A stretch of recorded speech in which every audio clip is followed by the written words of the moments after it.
how's the process of buying a subsale by way of cash? So if you're a buyer and you're buying a property using your own cash, right? So you don't involve your bank side. You don't have a buyer's bank. So what happens, you have to look into the seller, whether the seller has the seller's bank, which means the seller still owes his bank. So being a cash buyer, you first need to pay the first sum to redeem the seller's bank loan.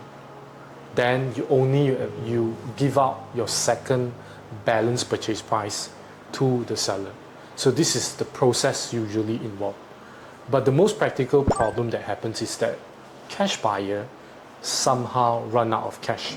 So they may be able to pay the redemption part for the seller's bank, and the balance purchase price they couldn't pay to the seller.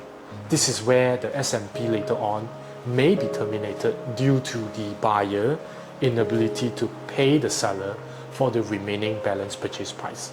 That's why it's very important for you to have a subsale agreement, so that in the situation where the buyer really couldn't fulfill his obligation to pay the balance purchase price, then the seller can terminate the SMP and forfeit the deposit of 10%, and then maybe to refund the remaining purchase price to the buyer.